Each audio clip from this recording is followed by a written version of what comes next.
وما أرسلنا من قبلك إلا رجالا نوحي إليهم من أهل القرى أفلم يسيروا في الأرض فينظروا كيف كان عاقبة الذين من قبلهم ولدار الآخرة خير للذين اتقوا أفلا تعقلون حتى إذا استيأس الرسل وظنوا أنهم قد كذبوا جاءهم نصرنا فنجي من نشاء ولا يرد بأسنا عن القوم المجرمين لقد كان في قصصهم عبرة لأولي الألباب ما كان حديثا يفترى ولكن تصديق الذي بين يديه وتفصيل كل شيء وهدى ورحمة لقوم يؤمنون صدق الله العظيم.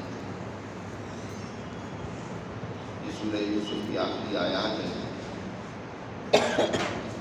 ان میں اللہ سبحانہ و تعالیٰ یہ حقیقت کو واضح کرتے ہیں کہ دنیا میں اللہ نے ہر مہذب بستی اور آبادی میں انسانیت کی ہدایت اور رہنمائی کے لیے انبیاء علیہ السلام کو بھیجا ہے. اور انبیاء علیہ السلام جو دنیا میں انسانیت کی ہدایت کے لیے آئے ہیں ان کا تعلق جن سے رجل سے تھا. خواتین میں سے کوئی بھی اللہ نے دنیا میں پیغمبر نہیں مبعوث کیا، مردوں میں سے، کیونکہ یہ ہدایت رہنمائی کرنا کوئی آسان کام نہیں ہوتا.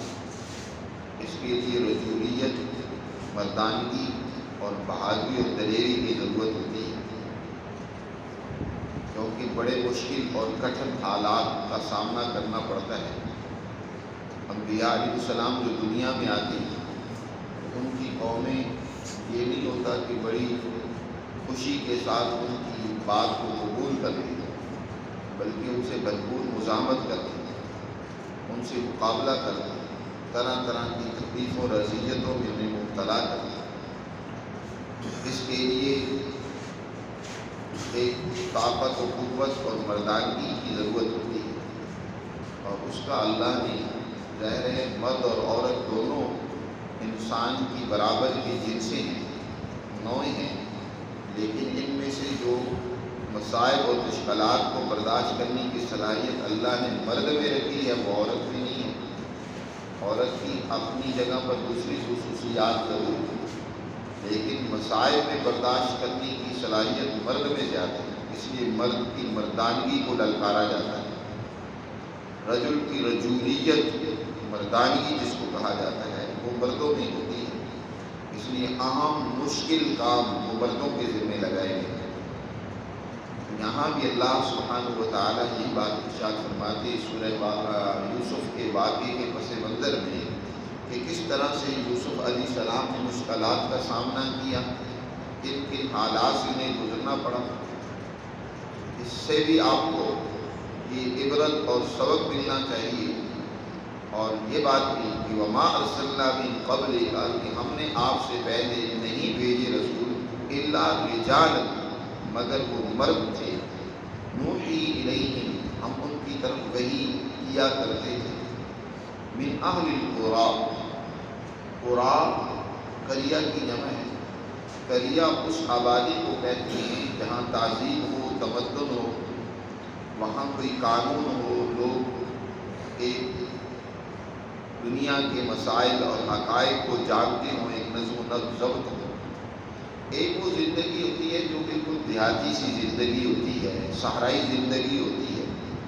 انبیاء کو ان صحراؤں میں بھیجنے کی ضرورت نہیں ہوتی، یا جو دیہاتی مختصر سی زندگی ہوتی ہے انبیاء کو وہاں بھی نہیں بھیجا جاتا، کیونکہ وہاں زیادہ مسائل نہیں ہوتے. ایک ہی خاندان کے عموماً لوگ آباد ہوتے ہیں اور وہ ایک سادہ طریقے سے زندگی گزار رہے ہوتے ہیں، کما رہے ہوتے ہیں اپنا.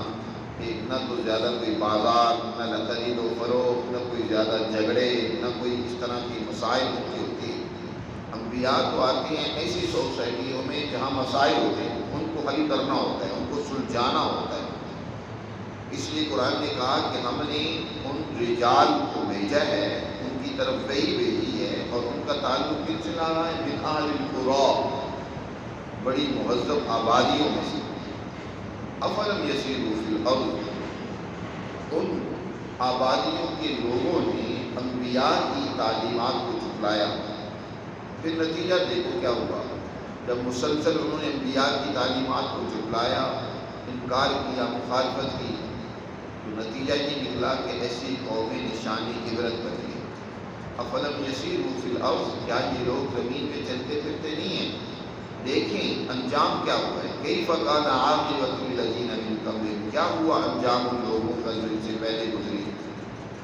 وَلَدَارُ الْآخِرَةِ خَيْرٌ لِلَّذِينَ اتَّقَوْا، یقیناً آخرت کا گھر ان کے حق میں بہت بہتر ہے جو دنیا میں اللہ سے ڈرتے ہیں، اس کی نافرمانی نہیں کرتے، اس کے احکامات کی خلاف ورزی سے بچتے ہیں۔ ایسے لوگوں کے لیے دنیا بھی اور آخرت کا گھر بھی دونوں بہتر ہیں۔ دنیا میں بھی ایسی سوسائٹیاں آباد رہیں، ایسی سوسائٹیاں دیر تک رہیں جنہوں نے اللہ کے قوانین پر عمل کیا، انہوں نے ترقی حاصل کی، کامیاب ہوئی، اور آخرت ان کے لیے بہت بہتر ہے۔ افلا تعقلون، کیا اتنی موٹی سی عقل بھی تم سمجھتے نہیں ہو؟ اتنی موٹی سی بات بھی تمہیں سمجھ نہیں آتی؟ اس صورت کے آغاز میں بھی فرمایا ہم نے عربی زبان میں قرآن نازل کیا تاکہ تم میں عقل پیدا ہو۔ یہاں انبیاء جو گزشتہ قوموں میں مبعوث ہوئے، مہذب آبادیوں میں آئے، ان کا ذکر کر کے ان کے مخالفین کی شکست اور ناکامی کا ذکر کر کے فرمایا کیا تم عقل اور شعور سے کام نہیں ہوتی ہو؟ فلا تعقلون۔ معلوم یہ ہوا کہ اللہ کی تعلیمات انسانی عقل کو اپیل کرتی ہیں، انسانی عقل کو جھنجھوڑتی، انہیں متوجہ کرتی ہیں۔ یہ ان لوگوں کے لیے تعلیمات نہیں ہیں جو بیچارے عقل نہ رکھتے ہوں، سمجھ اور بصیرت سے کام نہ لیتے ہوں، یہ بلکہ سمجھ اور بصیرت والوں کے لیے تعلیمات ہیں، ان میں غور و فکر کریں، عقل سے کام لیں، رہنمائی دیں۔ حتیٰ اذا استیأس الرسل، یہاں تک کہ جب رسول مایوس ہو گئے، انہوں نے انبیاء کو تعلیمات دی، انہیں پیغام سنایا، لیکن وہ مایوس ہو گئے کہ یہ قوم ماننے والی نہیں ہے۔ وَظَنُّوا أَنَّهُمْ قَدْ كُذِبُوا، اور انہیں یقین ہو گیا کہ بے شک یقیناً انہیں اب جھٹلایا جائے گا، ان کی بات کوئی نہیں سنے گا، ان کی بات کوئی نہیں مانے گا، انہیں اس بات پہ یقین ہو گیا۔ جاءہم نصرنا، پھر ہماری مدد آئی۔ مخالفین نے جب ظلم کی حد کر دی، انبیاء کو بھی یقین ہو گیا کہ اب کوئی صورت نہیں ہے کہ یہ ہماری بات مانے، مسلسل ضد پر، مخالفت پر، دشمنی پر یہ ڈٹے ہوئے ہیں۔ تو پھر کیا ہوا؟ اللہ کی مدد آئی۔ ہم نے پھر کیا کیا؟ فَنُجِّيَ مَن نَّشَاءُ، ہم جنہیں چاہتے تھے انہیں تو نجات دے دیتے تھے، ہم نے انہیں بچا لیا۔ اور کنہیں اللہ بچاتے ہیں جو اس کے حکم کی اطاعت کرتے ہیں، اس کو مانتے ہیں۔ انبیاء اور ان کے پیروکاروں کو ہم نے بچا لیا۔ وَلَا يُرَدُّ بَأْسُنَا عَنِ الْقَوْمِ الْمُجْرِمِينَ، اور نہیں رد کیا جا سکتا ہمارے عذاب کو ایسی قوم سے جو جرم کرنے والی ہو، جو انسانیت کے اوپر ظلم کرنے والی ہو، جو مجرم قوم ہوتی ہے وہ اللہ کے عذاب سے بچ نہیں سکتی۔ یہ کنفرم بات ہے کہ مجرم قوم کو سزا لازمی ملتی ہے۔ لَقَدْ كَانَ فِي قَصَصِهِمْ عِبْرَةٌ لِأُولِي الْأَلْبَابِ، کہ فرمایا دیکھو ان انبیاء کے واقعات اور قصوں میں عبرت عقل مندوں کے لیے، اولی الالباب، یہاں بھی پھر عقل کو اپیل کیا، فرمایا عقل مند لوگوں کے لیے عبرت۔ عبرت کسے کہتے ہیں؟ عبرت کہتے ہیں کہ ایک واقعے کو جو پیش آیا ہے اس واقعے کو سامنے رکھتے ہوئے اس پر اپنے حالات کو قیاس کرنا۔ مثلاً ایک پیغمبر نے اپنی قوم کو سمجھایا لیکن قوم نے انکار کیا، مخالفت کی، جیسے حضرت یوسف علیہ السلام کا واقعہ ہے، اس میں دیکھیں کہ بھائیوں کا ایک طرف کردار ہے، دوسری طرف یوسف علیہ السلام کی ایک جدوجہد ہے۔ اسی طرح دیکھیں کہ اس واقعے میں ایک طرف خواتین مصر کا کردار ہے، دوسری طرف یوسف علیہ السلام کا کردار ہے۔ ایک طرف دیکھیں کہ اس وقت مصر، مملکت مصر پر بہت بڑے قحط اور بہت بڑے اللہ کی طرف سے عذاب کا سامنا ہے، 7 سالی کا سامنا ہے، ان کے سامنے اس کو حل کرنے کا کوئی پلان نہیں ہے، کوئی پروگرام نہیں ہے، وہ پریشان ہے۔ اللہ کی رہنمائی جو ہوئی ہے اس 7 سالی کے حوالے سے، اس کی ان کو سمجھ نہیں آ رہی ہے کہ اس خواب کا کیا مطلب ہے۔ اللہ نے رہنمائی کی اپنے بندوں کی کہ اس آنے والے مشکل حالات سے چھٹکارا حاصل کرو، لیکن انہیں سمجھ ہی نہیں آ رہی۔ ایک طرف یہ ہے، دوسری طرف یوسف علیہ السلام کا کردار ہے اعلیٰ علم، اعلیٰ بصیرت، کہ انہوں نے اس خواب کو، اس حقیقت کو سمجھ لیا، اور صرف سمجھ ہی نہیں لیا بلکہ آنے والے حالات کو بہترین طریقے سے حل کرنے کی بھی صلاحیت ان میں۔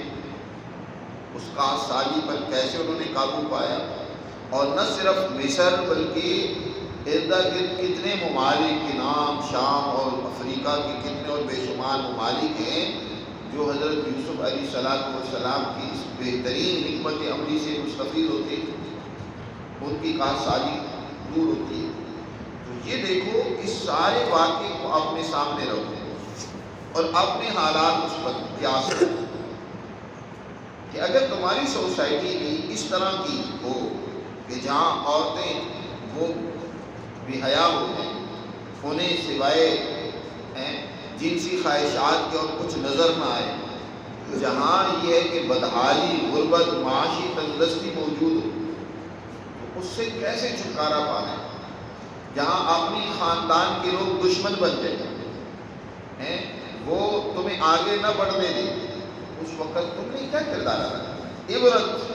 عبرت کہتی عبور کرنا، کہ اس واقعے سے عبور کر کے، گزر کے، اس میں غور و فکر کر کے تم بھی آگے اپنے لیے ہوئی راہ عمل طے کرو، اس راستے کو اختیار کرو۔ یہ وہی کرے گا جس میں عقل ہوگی۔ بیوقوف تو بس ایسے واقعے کو آج ایک کہانی سمجھ کر خوش ہو لے گا، ایک کہانی ہے، قصہ ہے، واقعہ ہے۔ بہت ساری اس طرح ہیں یوسف اور زلیخا کے عشق کے قصے کو بیان بھی کرتی ہیں، سنتے بھی ہیں، لیکن اس سے کوئی عبرت نہیں حاصل کرتے، رہنمائی نہیں کرتے۔ قرآن کہہ رہا ہے کہ ہم واقعات جو قرآن میں بیان کرتے ہیں عقل مندوں کے لیے ان میں عبرت ہے۔ ما کان حدیث یفترا، اور یہ کوئی گھڑنتو باتیں نہیں ہیں کہ بس ایسے ہی جناب محمد الرسول اللہ صلی اللہ علیہ وسلم نے راتوں کو بیٹھ کر ان کو گھڑ لیا اور تمہارے سامنے بیان کر دیا، بلکہ وَلَٰكِن تَصْدِيقَ الَّذِي بَيْنَ يَدَيْهِ، یہ جو قرآن ہے اس سے پہلے آنے والے جتنی بھی کتابیں ہیں، تعلیمات ہیں، اللہ نے جو انسانیت کی رہنمائی و ہدایت کے لیے تعلیمات بھیجی ان کی یہ تصدیق کرتی ہے۔ یہ کتاب، یہ وحی، یہ واقعات تمہیں پہلی کتابوں میں بھی ملے گی، بلکہ وہ تفصیل کل شیء، ہر چیز کی اس میں تفصیل ہے، اس میں کھول کھول کر حقائق کو بیان کیا گیا، سوسائٹی کی ترقی کے اصول اور ضابطے واضح کیے گئے، وَهُدًى وَرَحْمَةً لِقَوْمٍ يُؤْمِنُونَ، اور اس میں ہدایت بھی ہے، رحمت بھی ہے، لیکن ایسی قوم کے لیے جو اسے مانے، رہنمائی بھی۔ آج ہماری سوسائٹی پریشان ہے، کیسے ہم مشکلات سے چھٹکارا پائیں؟ کبھی کسی ملک کی طرف دیکھتے ہیں، کبھی کہیں کاسا لیسی کرتے ہیں، کبھی کچھ باتیں کرتے ہیں، لیکن جہاں سے رہنمائی لینی چاہیے وہاں سے رہنمائی نہیں لیتے، وہاں سے رہنمائی لے کر اپنی سوسائٹی کے حال سدھارنے کی کوشش کریں، یقیناً پھر یہ رہنمائی رحمت بنے گی، ہدایت بنے گی، رحمت بنے گی، لیکن انہی کے لیے جو اس کو مانے۔ اور اگر بطور برکت کے صرف اس کو چومنا ہے، اس کو سینے سے لگا لینا ہے اور الماریوں کی زینت بنا دینا ہے، کوئی مر جائے تو اس کو صرف دفنانے اور کفنانے کے لیے کچھ آیات پڑھ لینی ہے، بس یہ اگر مقصد ہے اس قرآن مقدس کا، تو پھر تو ہدایت ہے نہ رحمت ہے، نہ اس کی تفصیلات ہیں، نہ عقل مندوں کے لیے عبرت ہے۔ قرآن مجید نے آخر آیات میں ان واقعات کی حقیقت کو واضح کی ہے، ان سے جس طرح رہنمائی دینی چاہیے، ان سے سبق اور درس حاصل کرنا چاہیے، اس کو واضح کی ہے۔